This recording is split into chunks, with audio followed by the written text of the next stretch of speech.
各位大家好，今天要来讲解如何来更换这个 Volkswagen 的前方向灯的卤素灯泡，更换成 LED 灯哈。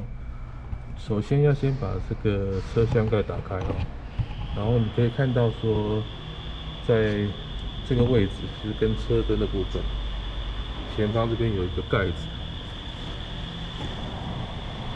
那这个所谓的盖子上的铁条，先把它往前拉，然后就可以看到这个盖子就可以轻易松脱拿起来，千万小心不要掉下去。然后先放在旁边。那接下来呢，我们再把这个所谓的灯的部分就是你可以看到有一个灯座，那这个是后面有一个线就这个。那我们把这个灯座，这根，这个，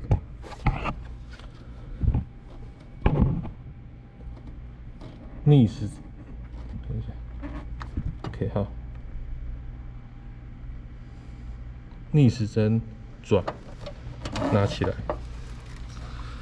然后我们就可以看到这一颗方向灯的钨丝灯泡。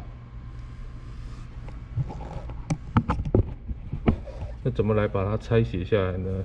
那记得灯泡尽量戴手套，往下压，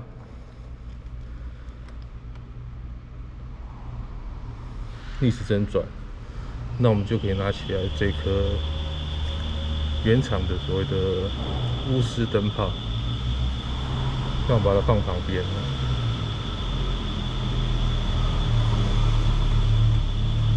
那今天就是要来更换这个 LED 灯，我看一下哈。那一样的方式呢，就是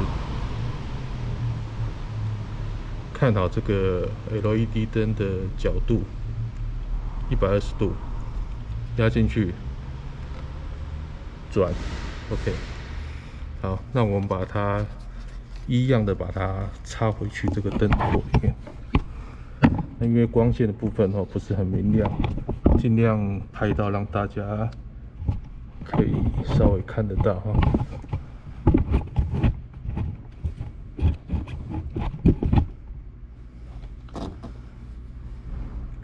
就怎么拿出来就怎么放回去。那我们可以看到这个灯座，把它插入灯座之后呢，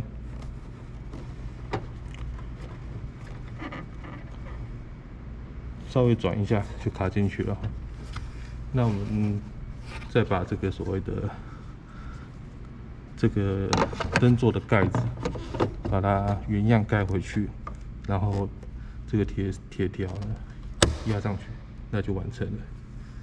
那大致上是这样子那我们来测试说，看这个换 LED 灯之后呢，这个车上会不会产生这个所谓的故障嘛？我们来发动引擎来看一下。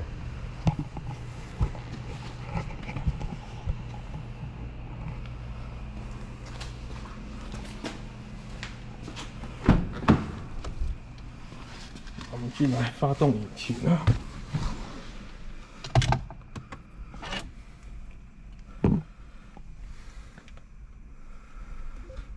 那其实直接打开这个所谓的方向灯的警示灯就可以知道这个灯是不是可以亮。那我们来看前方的 LED 灯是否正常闪烁。我们来看一下LED 灯可以正常闪烁。那我们来看车机上的主机会不会出现错误密码？来，好，并没有出现错误密码表示是正常的。好，那这样的话，我这边的话就大致分享完毕请各位，如果觉得我这个分享是不错的，按个赞，谢谢